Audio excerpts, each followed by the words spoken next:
ہمارے دوست مفتی خلیل احمد صاحب جو ہمارے جامعہ کے دارالافتاء میں معہد الترمذی کے دارالافتاء کے ایک رکن ہیں، انہوں نے بڑا اچھا یہ کتابچہ لکھا ہے عمرے کا مختصر اور آسان طریقہ کے نام سے۔ تو میں آپ حضرات کے سامنے عمرے کا جو مختصر اور آسان طریقہ ہے وہ میں ذکر کر دیتا ہوں۔ یاد رکھیں 5 چیزوں کا نام عمرہ ہے، 5 چیزوں کا نام۔ ایک نیت کا کرنا، نمبر 2 احرام کا باندھ لینا، نمبر 3 طواف کا کرنا، نمبر 4 صفا مروہ کی سعی کرنا، اور نمبر 5 حلق کروانا، یعنی قصر کروانا۔ مردوں کے لیے قصر حلق کروانا افضل ہے، بال چھوٹے کروانا بھی جائز ہے، اور عورتیں جو ہیں وہ ایک پور پر اپنے بالوں کو لپیٹ کے کٹوا لیں گی۔ تو ان 5 چیزوں کا نام عمرہ ہے۔ اگر کسی شخص نے یہ 5 کام کر لیے تو اس کا عمرہ ادا ہو گیا۔ البتہ تقریباً 16 چیزیں ہیں، 16 چیزیں اگر ہم 16 چیزوں کا اہتمام کر لیں تو کسی بھی مرد یا عورت کا بہترین عمرہ وہ فرائض کے ساتھ، واجبات کے ساتھ، سنتوں کے ساتھ، مستحبات اور آداب کی رعایت کرتے ہوئے ادا ہو جائے گا۔ تو وہ 16 چیزیں میں آپ کو ذکر کر دیتا ہوں، جس میں فرائض، واجبات، سنن، مستحبات، آداب سب ہی شامل ہیں۔ تو ان کو اگر ہم سن کر اپنا عمرہ ادا کریں گے تو انشاءاللہ ہمارا عمرہ وہ کامل اکمل اور پورا مکمل ہوگا، اور اللہ تعالیٰ کے ہاں انشاءاللہ شرف قبولیت سے بھی بخشا جائے گا۔ تو پہلا جو کام ہے وہ ہے میقات سے پہلے احرام کا باندھ لینا۔ وہ جس علاقے والوں کا بھی جو بھی میقات ہے، ہمارے ہاں چونکہ جب ہوائی جہاز کا سفر ہوتا ہے تو وہ جہاز کے اندر احرام کا باندھنا ذرا مشکل ہوتا ہے، بسا اوقات نیند میں انسان کہیں میقات کو عبور نہ کر جائے تو الگ سے مسائل پیدا ہو جاتے ہیں۔ اسی وجہ سے ہمارے ہاں یعنی پاکستان سے جانے والے اپنے اپنے شہروں سے، اپنے ایئرپورٹ سے وہ احرام کو باندھ لیں، اپنے اپنے علاقوں سے، گھروں سے، ایئرپورٹ سے احرام باندھ کر پھر جہاز پر روانہ ہوں۔ تو مردوں کا تو احرام وہ اس کا پورا جو ملتا ہے وہ 2 چادریں ہیں، اور عورتیں جو ہیں وہ ان کا صرف چہرے کا اپنا وہ ڈھانکیں گی نہیں، اپنے چہرے کو کھلا رکھیں گی، باقی اپنے سارے بال جو ہیں سارے بدن کو چھپا لیں گی۔ چہرہ ان کا کھلا رہنا چاہیے، لیکن پردہ بھی ہے۔ چہرہ کھلا رہنے کا مطلب یہ ہے کہ کوئی کپڑا ان کے چہرے پہ نہ لگے، کپڑا چہرے کو نہ چھو رہا ہو۔ تو کوئی وہ چھجے والی جو ٹوپی ملتی ہے وہ پہن لیں، اس سے کپڑا چہرے کو بھی نہیں لگے گا اور پردہ بھی ہو جائے گا۔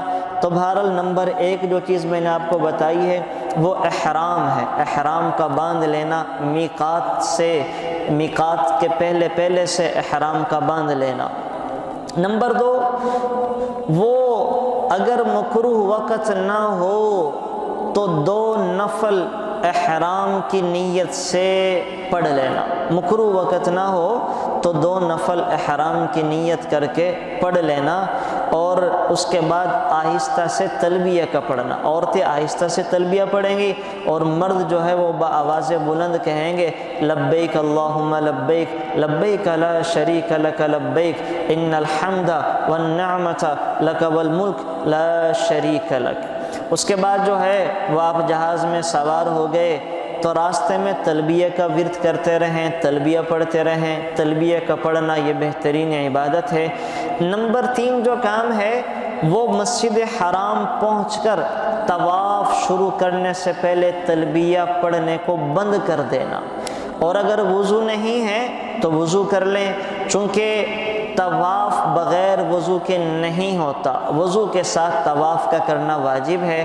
اب مرد جو ہیں وہ استباء کر لیں، استباء یعنی مرد جو ہیں وہ طواف کے دوران اپنی چادر کو سیدھی طرف کی بغل سے نکال کر الٹے کندھے پر ڈال دیں گے، چادر کو نکالیں گے اور اپنے الٹے کندھے پہ ڈال دیں گے۔ اس عمل کو اضطباع کہا جاتا ہے۔ بعض ہمارے حضرات، مرد حضرات، جیسے ہی اپنے گھر سے نکلتے ہیں تو اپنے کندھے کو ننگا کر لیتے ہیں۔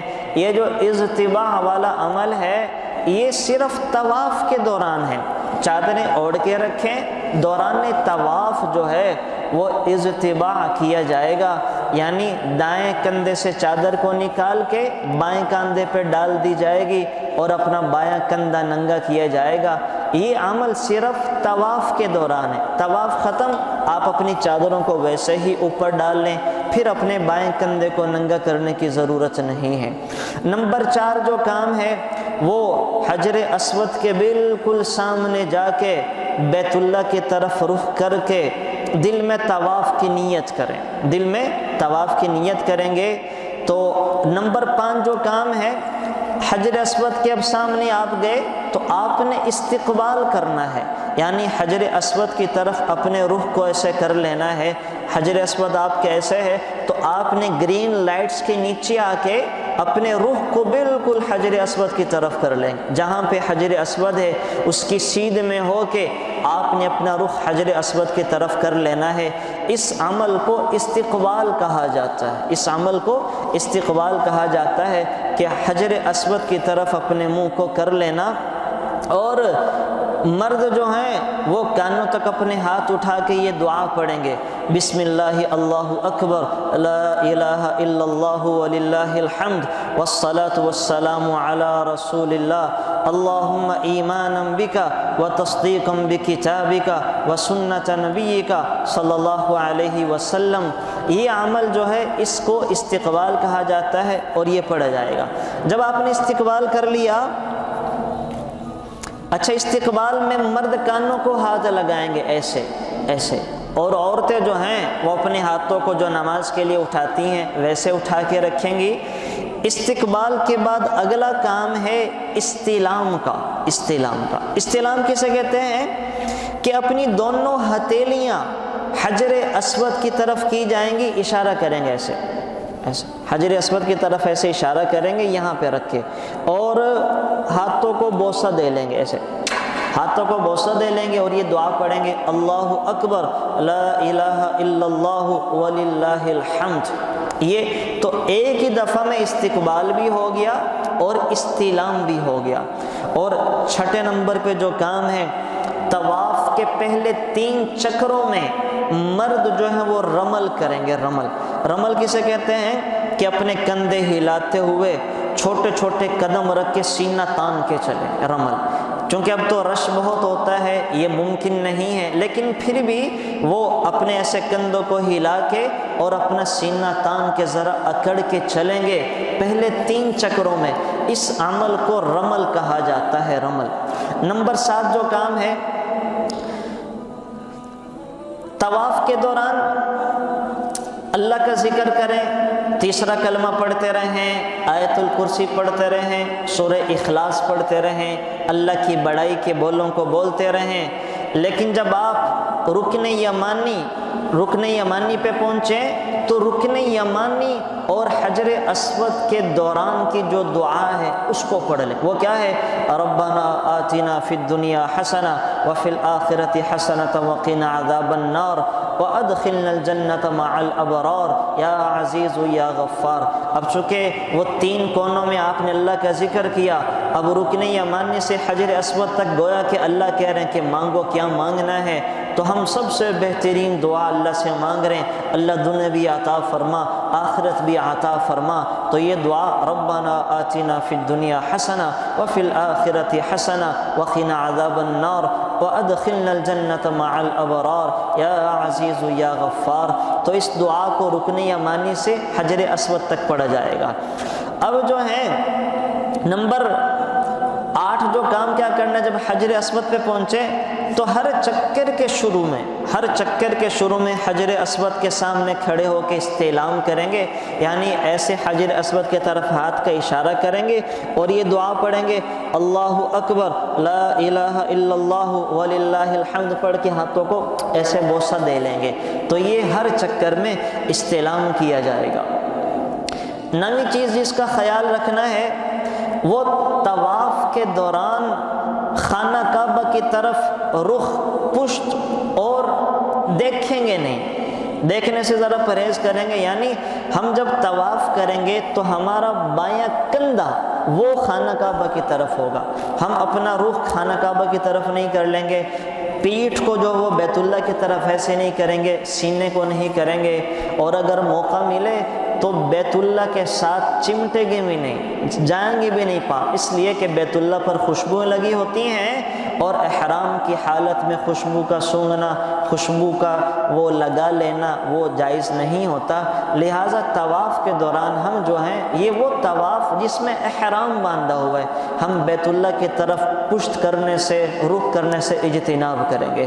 نمبر 10 جو کام ہے، 7 چکر جب مکمل ہو جائیں تو 8ویں دفعہ پھر استعلام کریں گے۔ جب 7 چکر مکمل ہو جائیں تو 8ویں دفعہ میں ہم پھر استعلام کریں گے، حجر اسود کی طرف رخ کر کے ایسے ہاتھ کا اشارہ کر کے بوسہ دیں گے اور دعا پڑھیں گے۔ نمبر 10 جو کام ہے، اب اپنا سیدھا کندھا ہم ڈھانپ لیں گے۔ جب ہمارے 7 چکر پورے ہو گئے، سیدھے کندھے کو ڈھانپ لیں گے، چادر کو ایسے لپیٹ لیں گے اور مقام ابراہیم کے پیچھے جائیں گے، جہاں بھی جگہ ملے وہاں جا کے اگر مکروہ وقت نہ ہو تو 2 رکعت پڑھیں گے، اور اس 2 رکعتوں کے پڑھنے کے بعد اللہ سے خوب لمبی لمبی دعائیں مانگیں گے، خوب گڑ گڑا کے دعائیں مانگیں گے۔ یہ 11 نمبر کرنے کا کام تھا۔ 12 نمبر کام وہ حجر اسود کے مقام ابراہیم کے پیچھے 2 نفل پڑھنے کے بعد زمزم پئیں گے، خوب سیر ہو کے، جتنا جی کرتا ہے اور جتنا جو ہے وہ ہم پی سکتے ہیں، خوب سیر ہو کے زمزم کو پئیں گے۔ آپ علیہ الصلوۃ والسلام نے فرمایا کہ منافق جو ہے وہ زمزم کو سیر ہو کے نہیں پیتا، ایمان والا تو خوب پیٹ بھر کے پیتا ہے، تو زمزم کو خوب سیر ہو کے پئیں اور یہ دعا پڑھیں، اللہم انی اسألک علما نافعا ورزقا واسعا وشفاء من کل داء۔ اس کے بعد جو ہے وہ 13 نمبر کام، جب ہم صفا مروہ کی طرف جائیں تو صفا مروہ کی طرف جانے سے پہلے حجر اسود کے سامنے آ کر 9ویں مرتبہ استعلام کریں گے، پھر حجر اسود کے سامنے آئیں گے اور آ کر 9ویں دفعہ پھر استعلام کریں گے، ایسے اپنے ہاتھوں کا رخ حجر اسود کی طرف کریں گے اور اللہ اکبر لا الہ الا اللہ وللہ الحمد پڑھ کے پھر ہم جائیں گے صفا مروہ کی طرف۔ اب ہم جب صفا کی طرف گئے ہیں تو اوپر دعائیں لکھی ہیں، اوپر وہاں پہ وہ دعائیں پڑھ لیں گے، ان الصفا والمروہ من شعائر اللہ، تو پھر وہاں سے ہم اپنی سعی کو شروع کریں گے، سعی کو شروع کریں گے۔ اور اب جو ہے وہ سعی کیسے، صفا سے مروہ یہ 1 چکر، مروہ سے صفا دوسرا چکر، یوں ہمارا 7واں چکر یہ جا کے ختم ہوگا، مروہ پہ جا کے ہمارا 7واں چکر ختم ہوگا۔ اور اس دوران جو ہے وہ ہم اللہ تعالیٰ سے دعائیں مانگیں گے، رب اغفر وارحم وانت الاعز الاکرم۔ اور مرد جو ہیں وہ ایک کام اور کریں گے کہ جہاں پہ گرین لائٹس آتی ہیں وہاں ان لائٹوں کے نیچے ذرا تیز قدموں سے وہ ذرا دوڑ کے جائیں گے، جبکہ عورتیں جو ہیں وہ اپنی عام حالت، نارمل حالت پر ہی چلیں گے۔ تو جب ہمارے مروہ پہ جا کے 7 چکر مکمل ہو جائیں گے تو وہاں پہ 2 نفل پڑھے جائیں گے، مکروہ وقت نہ ہو تو 2 نفل پڑھے جائیں گے۔ اور 16 نمبر جو کام ہے، مرد جو ہے وہ اپنا حلق کروائیں گے اور عورتیں جو ہیں وہ اپنی انگلی کے پورے پہ اپنے بالوں کو لپیٹ کے وہ کاٹ لیں گی، تو عورتوں کا تو کام مکمل ہو گیا۔ مرد جو ہیں وہ حلق کروانا، ٹنڈ کروانا افضل ہے، ورنہ بالوں کا چھوٹا چھوٹا کروا لینا چاروں طرف سے یہ بھی جائز ہے۔ تو یہ 15-16 کام ہیں جو عمرہ کے دوران کیے جاتے ہیں۔ اس طرح کرنے سے آپ کا عمرہ مکمل ہو گیا۔ تو جو عمرہ پہ جا رہے ہیں ان سے درخواست ہے کہ اللہ تعالیٰ سے دعائیں کریں، اپنے لیے بھی مانگیں اور میرے لیے بھی دعا کریں کہ اللہ تعالیٰ مجھے بھی وہاں کی حاضری نصیب فرمائے۔ اللہ تعالیٰ ہم سب کو عمل کی توفیق نصیب فرمائے۔ Thanks for watching. Please subscribe, like, share Mufti Sufyan.